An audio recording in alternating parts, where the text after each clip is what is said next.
Сәлем достар, арнама хош келдіңіздер. Мен бүгін Түркиядағы күрд ұлтының тойына келдім, үйлену тойына. Оны сіздермен бірге тамашалайтын боламыз. Бүгін тойдың бірінші күні, бүгін қына кеші болып жатыр, ал ертең ресми той, үйлену тойлары болады. Той міне осы салтанат сарайының ішінде болып жатыр. Кіріп көрейік.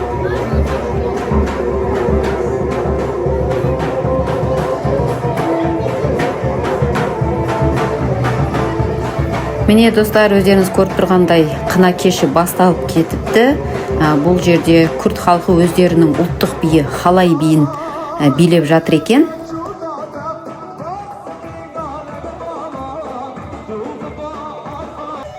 Мінекей ортада келін мен күйеу бала да шығып билеп жатыр. Жалпы қына кешінде тек қана әйел кісілер, қыз келіншектер ғана қатысатын бір рәсім. Қына кеші деген бұл ұзатылып жатқан қыздың алақанына қына жағады. Қазір олардың бәрін көретін боламыз. Түркиядағы тойлардың бір қызығы осылай қолдарын ұстасып өздерінің халай деген билерін билейді. Және бұл биді тойдың басынан соңына шейін билейді. Қанша түрлі музыка қойылса да, тек қана осы биді билейді. Түркия халқының тойларындағы тағы да бір қызық жағдай, бұларда мүлде тойда дастархан жайылмайды. Қандай той болсын, мүлде бұл жерде ас беріліп, тәтті беріліп, дастархан жайылу деген бұл жақта мүлде жоқ. Міне көріп тұрсыздар өздеріңізде, үстелдің барлығы бос, тек қана су таратып шықты. Одан бөлек ештеңе берілген жоқ.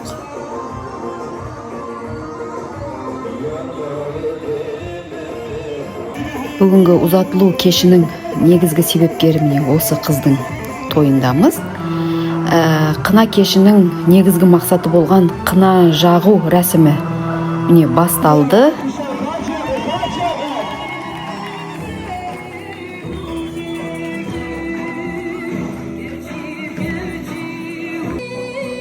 Міне осылай қалыңдықтың қолына қына жағып, ол жақсы сіңу үшін биялай кигізіп байлап қояды. Біраз уақытқа дейін осылай қалады қолында.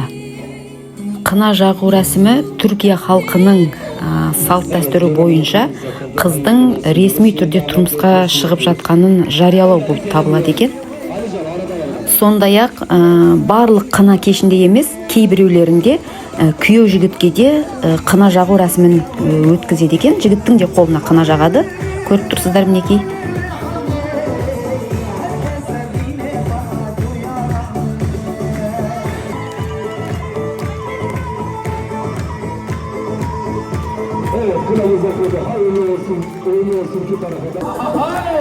Мінекей достар, қалыңдық киімін ауыстырып шықты. Енді күйеу жігіт екеуі ортада билеп жатыр.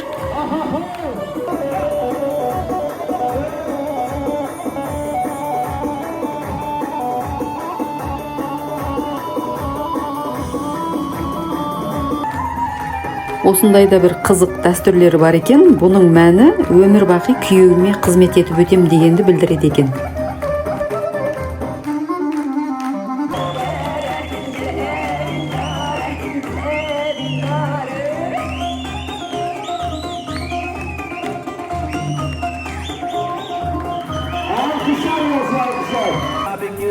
Осылайша қына кештері бітті. Енді бір күннен соң ресми үйлену тойлары болады. Сонымен бүгін ресми үйлену тойлары, күйеу жақ келіп, келінді үйінен тойханаға алып кетіп жатыр.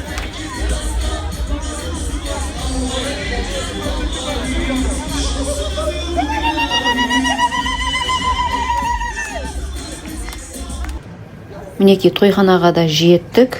Түркияда өздері бұны той салоны деп айтады.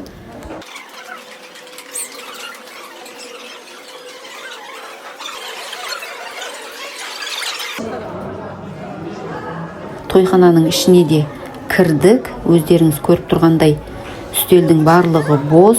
Видеоның басында айтып кеткенімдей, бұл жақта тойларда дастархан жайылмайды. Қазақстандағы сияқты жылқы сою, бірнеше қой сою, қалың мал беру, қымбат көлік жалдау, кит кигізу деген сияқты дүниелер бұл жақта мүлде жоқ. Біздің Қазақстандағы жағдайы орташа отбасының бір тойға жұмсаған қаражатына Түркияда емін еркін 3-4 тойды өткізіп жіберуге болады.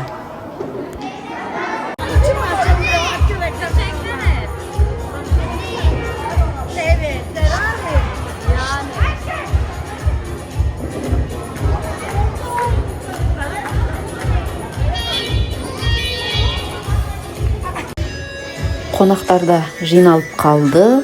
Келін мен күйеу жігіт шыққанға дейін тағы да халай билерін бір рет билеп тастады. Ал қонақтардың кейбіреулері қарны ашып, дүкеннен өздеріне пішіней мен су алып ішіп жеп отыр.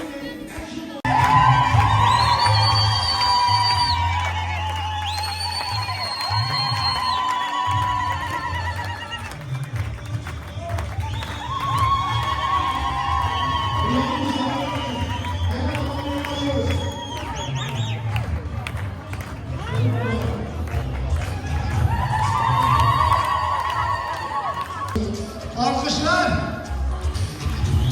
Çekme kim olsa abi. Oyun bir olsun.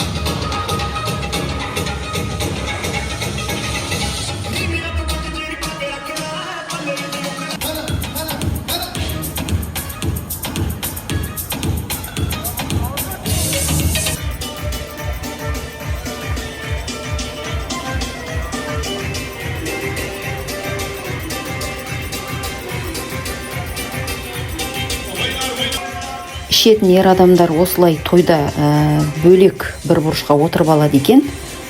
Айтуларынша ішкілікті жасырып ішіп, осылай өздері бөлек билейді екен.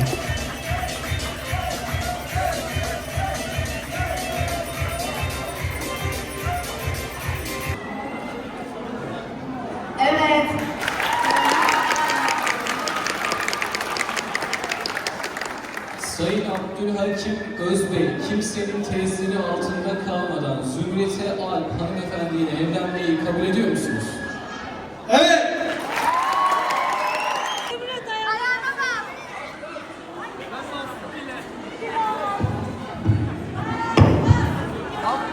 Damat Bey. İmzalarsa.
Мінекей достар, тояна беру сәті басталды. Бұл жақта тояна ақшалай немесе алтынмен беріледі. Келін мен күйеу жігіттің мойнына лента тағып қойып, әкелген тояналарын сол лентаға тағып кетеді.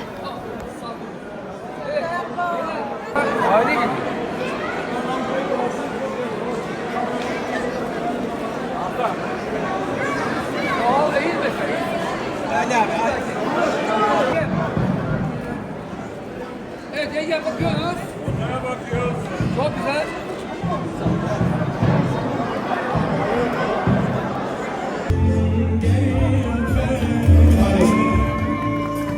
Şaba şabana Hasan Efendi.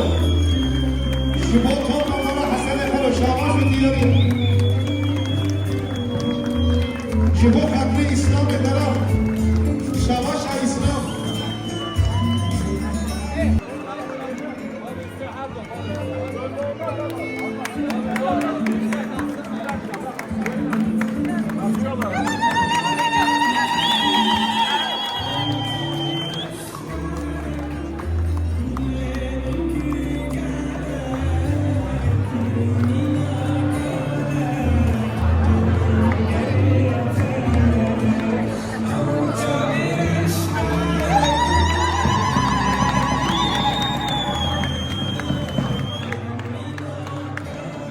Önce Müsaade edin, çıkın.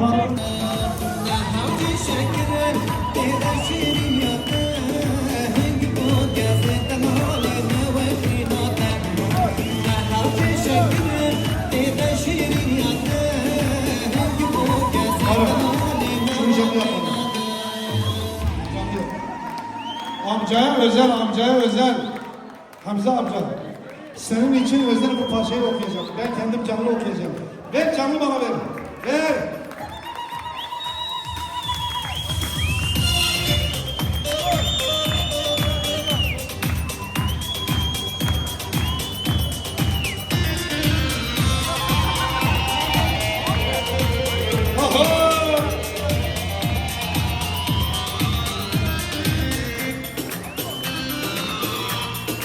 Hamza amcaya gelsin, Hamza amcaya. Hatun manavat, jibo ditnanda, şayet çeke vazgeçmem, jibi destinde. Ya Hamza şekere, beşir yata, uykubu gözüneler beyne ve finase.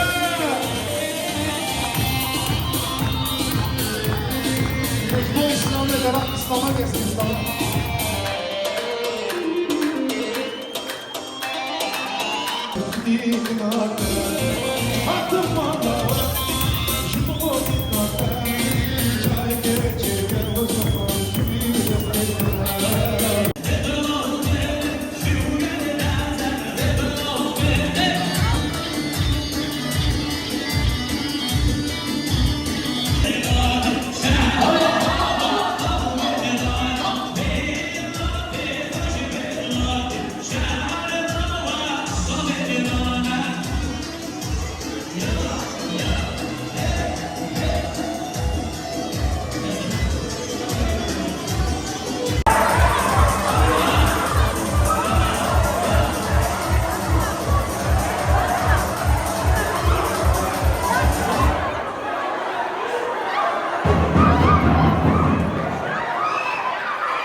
Lütfen rica ediyorum.